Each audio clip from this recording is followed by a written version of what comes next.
કૃપા કરો મુજ ઉપરે સુખ નિધિ સહજાનંદ, ગુણ તમારા ગાવવા બુદ્ધિ આપજો સુખ કંદ, ગુણ તમારા ગાવવા બુદ્ધિ આપજો સુખ કંદ. સ્વામિનારાયણ સાક્ષાદ અક્ષર પુરુષોત્તમ, સર્વેભ્યં પરમાં શાંતિમ આનંદમ સુખમર્પયેત. શ્રી સ્વામિનારાયણ ભગવાનની જય, સિયાવર રામચંદ્ર ભગવાનની જય, ઉમાપતિ મહાદેવની જય.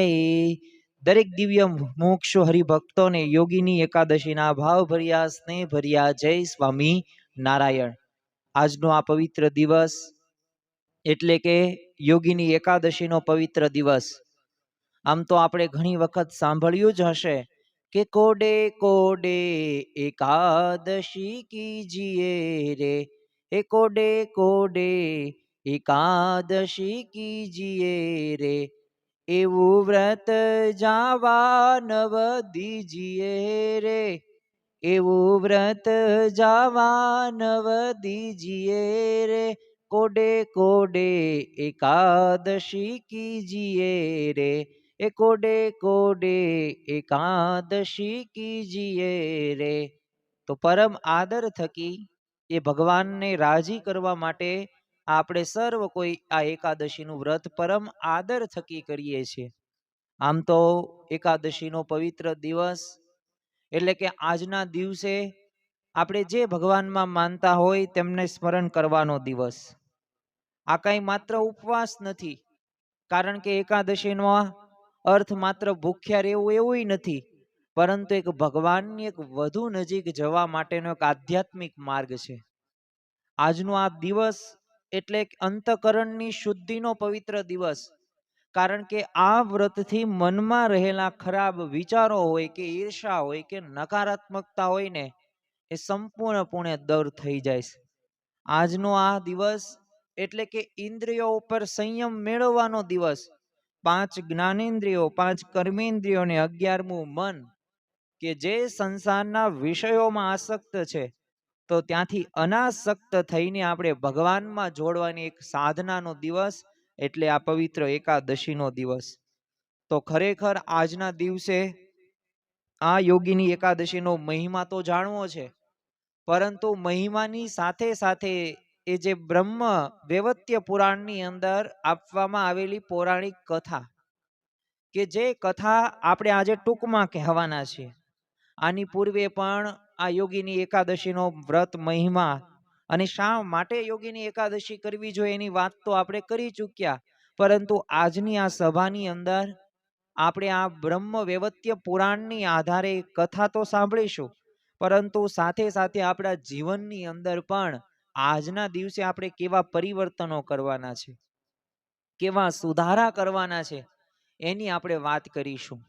સૌ પ્રથમ આપણે બ્રહ્મ વૈવર્ત્ય પુરાણની અંદર એ આપવામાં આવેલી એ પૌરાણિક વાતની વાત કરીએ અને ત્યારબાદ સમજવાનો પ્રયત્ન કરીએ કે એ વાતના આધારે આપણા જીવનની અંદર આપણે શું સુધારા આજના દિવસે કરવાના છે.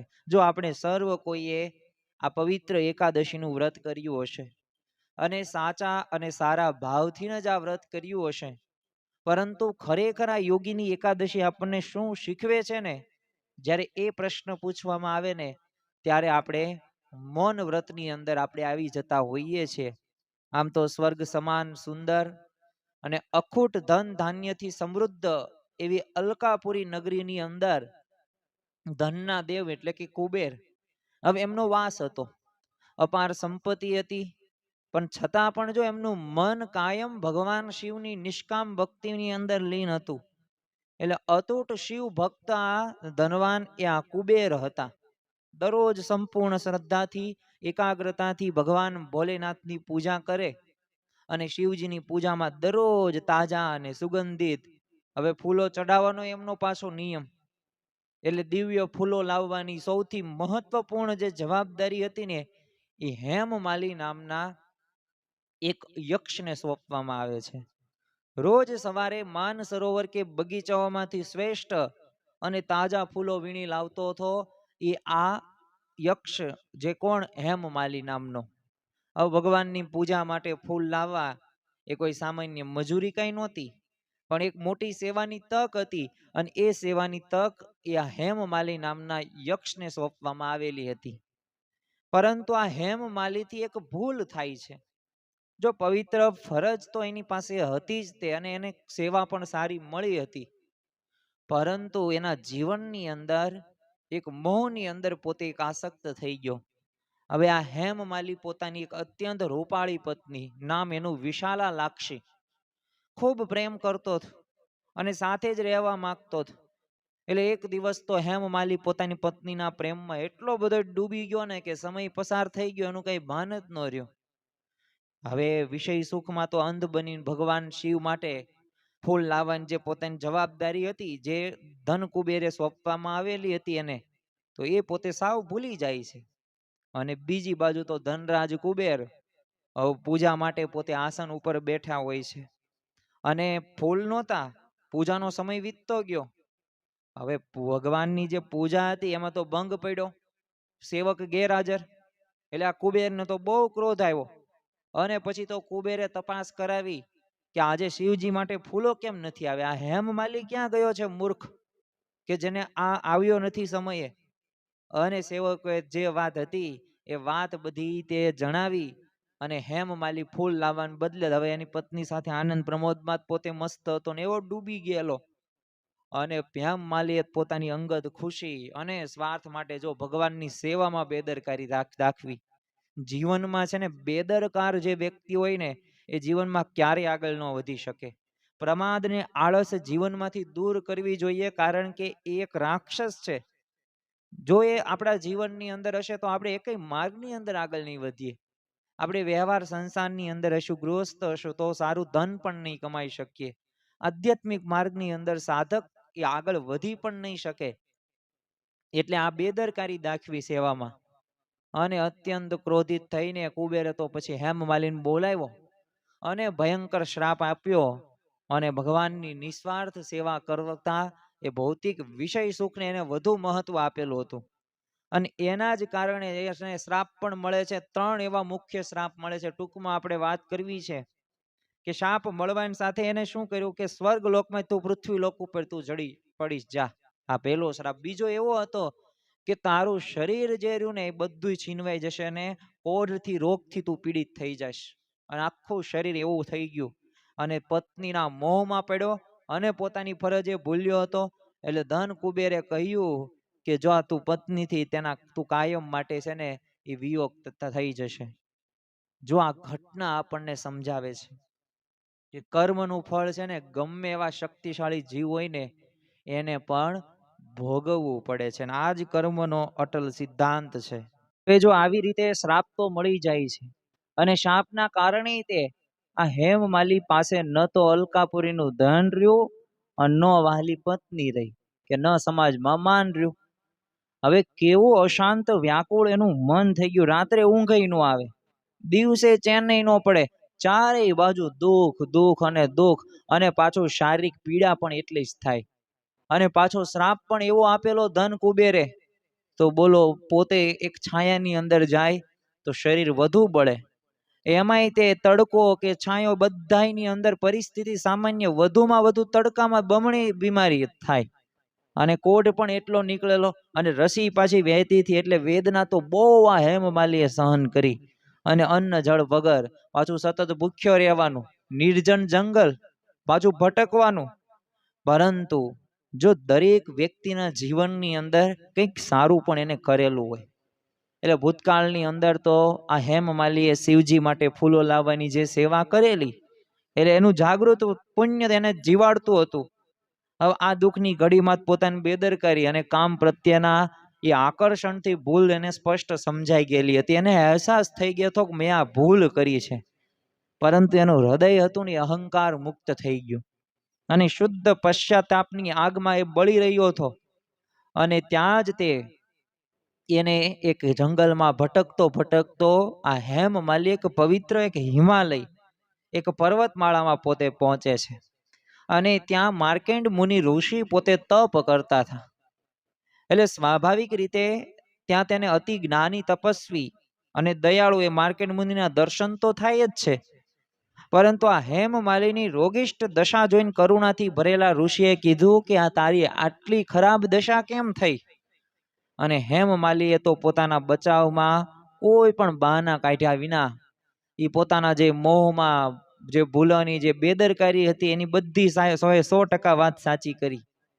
અને ઋષિ તો એના હૃદયમાં એ અત્યંત દયા હોય જ હતી જ તે, અને પોતે પ્રસન્ન પણ થઈ જાય છે કે તું 100% સત્ય બોલ્યો છું, તું જો ધારે તો તું ખોટું પણ બોલી શકે. અને ઋષિએ માર્ગ બતાવતા કીધું કે જો તારા ઉદ્ધાર અને પાપ મુક્તિ માટે અષાઢ કૃષ્ણ પક્ષની જે આજનો દિવસ કે આપણે સર્વ કોઈ આ યોગીની એકાદશી કરી છે, તો એકાદશીનું તું વ્રત કરજે. અને જો સાચા સંતનું માર્ગદર્શન મળી ગયું, એ માર્ગદર્શન મળે અને એ પ્રમાણે જો ઉપાય કરે તો એ અંધકારમય જીવનની અંદર એ આશાનો સૂર્યોદય એ આ હેમમાલીના જીવનની અંદર થાય છે. અને પછી તો આ એને યોગીની એકાદશીનું પરમ આદર થકી વ્રત કર્યું, અને એના હૃદયની અંદર એ સાચો પશ્ચાતાપ ને કઠોર ઉપવાસથી ભગવાન એ શ્રી હરિ અને શિવજી પણ એના ઉપર પ્રસન્ન થાય છે. અને એ વ્રતના પુણ્ય પ્રભાવથી જો આપણે આ વ્રત કર્યું તો પાપોનો કેવો નાશ થાય. તો એ આપણે આજનો જે આ પૌરાણિક કથા સાંભળીને એના આધારે જ આપણને ખ્યાલ આવે કે પ્રથમ તો એ આ વ્રતનો પુણ્ય એ પ્રભાવથી એના શરીર ઉપર જે ભયંકર કોઢ હતો ને એ આમ ચમત્કારિક રીતે સંપૂર્ણપણે નાશ થઈ ગયો. બીજું, રોગ દૂર થયો, પણ એ સુંદર તેજસ્વી અને નિરોગી એક દિવ્ય જે પહેલા જેવું યક્ષનું શરીર હતું ને એવું શરીર એને પાછું મળે છે. અને શાપ પૂરો થવાથી પોતાની વહાલી પત્ની વિશાલાક્ષી તો એને સ્વર્ગમાં ફરીથી મળી શક્યો. બાકી ધન કુબેરે તો કેવો શ્રાપ આપ્યો, તો કાયમ માટેનો વિયોગ. પણ જો આ યોગીની એકાદશીનું વ્રત એને કર્યું અને માર્કેન્ડ ઋષિની આજ્ઞા પ્રમાણે એને કર્યું કાર્ય, તો એ કાર્ય થયું. અને બીજું કે સ્વર્ગ લોકમાં પોતે પાછા ફરીને તેને ફરી એકવાર ધનરાજ કુબેરની એ સેવાનો મહામૂલો અવસર પ્રાપ્ત થયો. એક અદ્ભુત વ્રતે એના જો શાપ હોય, દુઃખ હોય, પાપનો જડ મૂળથી આમ નાશ કરી નાખ્યો, અને આમ કહી શકાય કે નવું જીવન આપી શક્યું. આ પૌરાણિક કથા તો વાત પૂરી થઈ ગઈ. યોગીની એકાદશી કરી અને એને આ બધું પ્રાપ્ત થયું. એમ આપણે સર્વ કોઈ આ કથાથી તો આપણે અવગત હશું, અથવા તો 3-4 દિવસ પૂર્વે આપણે સાંભળી પણ હશે. પણ ખરેખર આજના દિવસે આપણા જીવનની અંદર એ આપણે શું શીખવાનું છે? આપણી દરેક એકાદશીની અંદર, એકાદશીના મહિમાની અંદર, પૌરાણિક કથાની અંદર તમને કંઈક ને કંઈક શીખવા મળતું હશે, જાણવા મળતું હશે. અને એ વાત જ સાચી, સાંભળીએ ઘણું બધું પણ જીવનમાં કંઈ લાવીએ નહીં તો એ સાંભળેલું શું કામનું? તો પ્રથમ તો આપણે આ કથાને આધારે જ સમજવાનો પ્રયત્ન કરીએ કે સેવામાં ક્યારેય બેદરકારી ન રાખવી. ભગવાન, ગુરુ કે સમાજની કોઈ પણ સેવાની અંદર ક્યારેય તે નેવર એવર આળસ કે પ્રમાદ કે બેદરકારી આપણે રાખવી નહીં, કારણ કે એ પછી સેવા ન થાય, અસેવા થાય. બીજું કે એક ભૂલની મોટી સજા તમે જુઓ કે ખાલી હેમમાલીએ ખાલી એક દિવસની નાની બેદરકારી અને તમે જો આખું ભવિષ્યનું જીવન બરબાદ એને કરી નાખ્યું હતું. પણ આ તો માર્કેન્ડ ઋષિનું માર્ગદર્શન મળ્યું અને એ પ્રમાણે કર્યું, અને એને બધું તે ફરી વખત પાછું સારું હતું એમનામ થઈ ગયું. પણ એક ભૂલની જો મોટી સજા પણ મળી શકે છે. અને બીજું કે અતિશય મોહ અને ભૌતિક આકર્ષણો માણસની એની મૂળ ફરજ અને સાચા ધ્યેયથી ભટકાવી દે છે. હેમમાલીને એ ફૂલ તાજા હોય એ ધન કુબેરને આપવાના હતા, કારણ કે શિવજીની પૂજા માટે હતા. પણ જો પત્નીમાં આસક્ત થયો, એ પત્ની સાથે ક્રીડા કરવામાં, કામ વાસના ભોગવવામાં રહ્યો, તો જો એનો સમય એ ભૂલી ગયો પોતે. તો હેમમાલી કઈ ખરાબ માણસ નહોતો, પણ એને ક્ષણિક મોહે એને પાડી દીધો છે. એટલે જો કામ અને મોહનું પણ એવું જ જોખમ હોય છે. અને બીજું કે આજના દિવસે તો આપણે સર્વ કોઈએ ઇન્દ્રિયો ઉપર મક્કમ રાખવાનો, કાબુ રાખવાનો. કારણ કે જીવનમાં શું વધારે મહત્વનું છે, ક્ષણિક મનોરંજન કે આપણી પવિત્ર ફરજ? જો મન પર કાબુ નહીં હોય તો વ્યક્તિ મોટું પુણ્ય પણ ક્ષણવારમાં ગુમાવી દે છે. એટલે આપણા જીવનની અંદર આપણે આપણી ફરજ હોય એ નિભાવીએ બરાબર રીતે. અને બીજું કે નિખાલસ થોડોક સ્વીકાર કરીએ કારણ કે હેમમાલીથી ભૂલ થયું, પણ ભૂલ થયા બાદ તમે જુઓ કે સ્વીકાર રહ્યો ને પ્રથમ પગથિયું છે. પોતાની ભૂલ કે પાપનો આપણે હૃદયથી સ્વીકાર કરવાનો, તો જ દુઃખમાંથી મુક્તિ મેળવવાનો પહેલો રસ્તો એ આપણને પ્રાપ્ત થશે. ઘરની અંદર, પરિવારની અંદર, સમાજની અંદર નાની મોટી ભૂલ, માણસ માત્ર ભૂલને પાત્ર થશે તો નિખાલસતાથી સ્વીકાર કરીએ કે હા, મારાથી આ ભૂલ થઈ ગઈ, હવે બીજી વખત ધ્યાન રાખીશ. અને થોડીક બહાનાબાજી પણ ટાળીએ, કારણ કે હેમમાલીએ પોતાની જો ભૂલ છુપાવવા માટે કઈ ખોટા બહાના નહોતા કાઢ્યા. એને નિખાલસતાથી માર્કેન્ડ મુનિ ઋષિને કહી દીધું, નિષ્કપટપણે વર્તન કર્યું, તો એના આધારે એને જો આ સાચું માર્ગદર્શન મળી ગયું. અને બીજું કે સંતો રહ્યા ને એનું માર્ગદર્શન અગત્યનું છે. જીવનમાં જ્યારે પણ અંધકાર છવાઈ જાય ને ત્યારે સાચા સંતો આપણને યોગ્ય અને કલ્યાણકારી માર્ગ બતાવે છે. જેમ માર્કેન્ડ ઋષિ મળ્યા અને હેમમાલીનું જીવન બદલાઈ ગયું, તો એમ જીવનમાં સાચા ગુરુ પણ હોવા ખૂબ જરૂરી છે. અને પુરાણોમાં સ્પષ્ટ છે કે યોગીની એકાદશી એ અસંખ્ય મોટા પાપોને ભસ્મ કરનારની તાકાત ધરાવે છે. તો આ વ્રતથી અનેક ગાયોનું દાન જેટલું મહાન પુણ્ય આમ કહેવાય ને સહજતાથી પ્રાપ્ત થાય છે. તો આટલો બધો લાભ થાય છે. પણ વર્તમાન સમયની એક વાસ્તવિકતા શું છે? શું આપણે પણ આજના હેમમાલી છીએ? તમે જુઓ કે પત્ની અને શારીરિક સુખનો અતિશય મોહ એ હેમમાલીને હતો.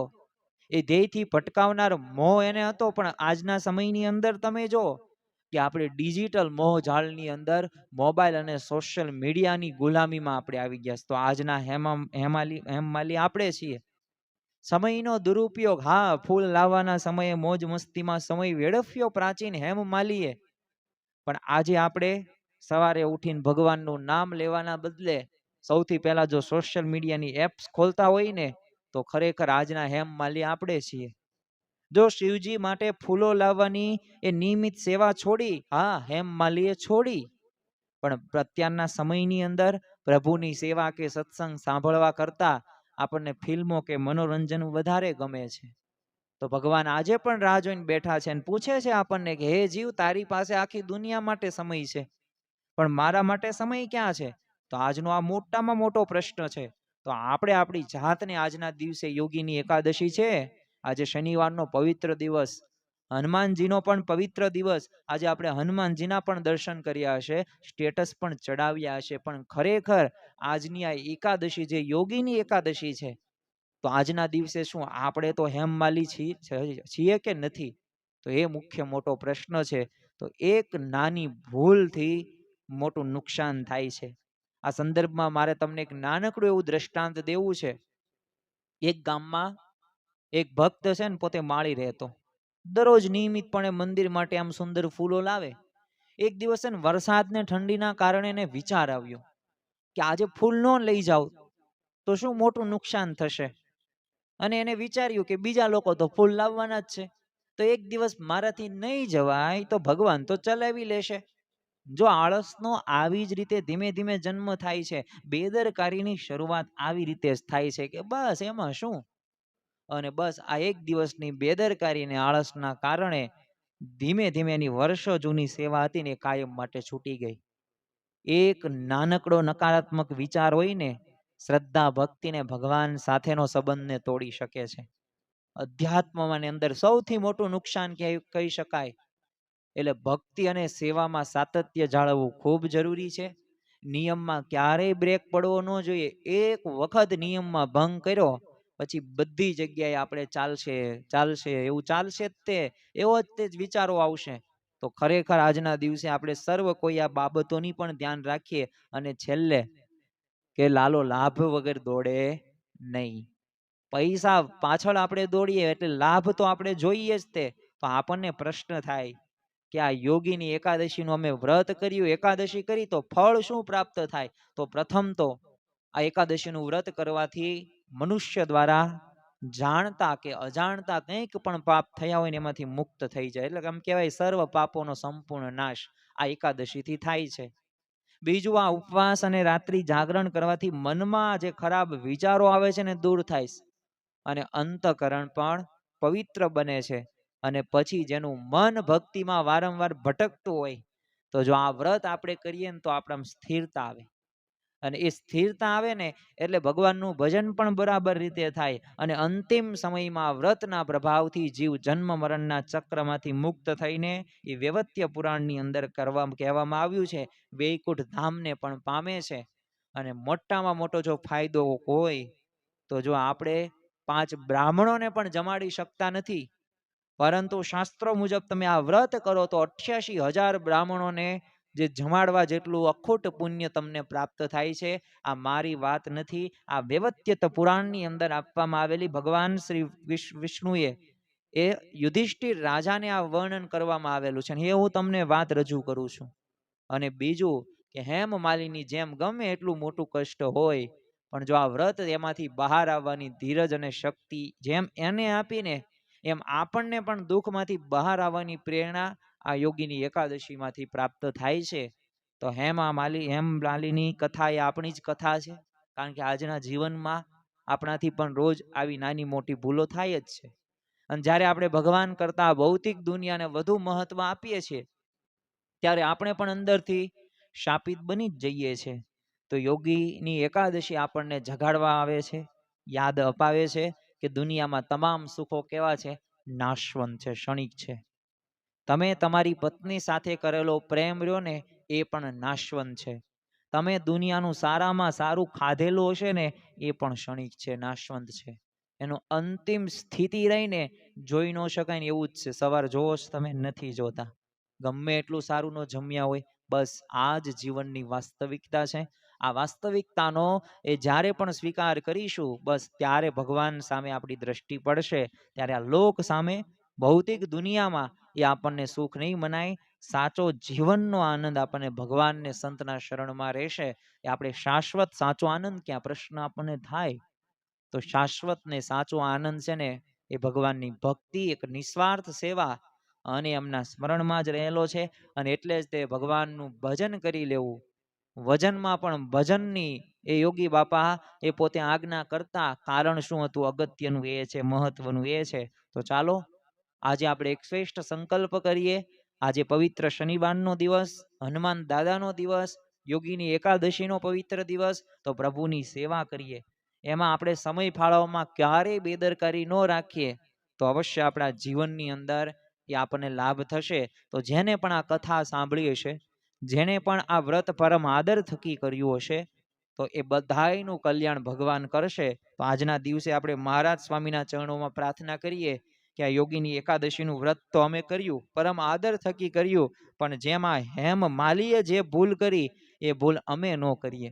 એને જે ઉપાયો કર્યા તો એ ઉપાયો અમે પણ કરીએ અને તમને રાજી કરી શકીએ. એ જ આજના દિવસે પ્રાર્થના. શ્રી સ્વામિનારાયણ ભગવાનની જય.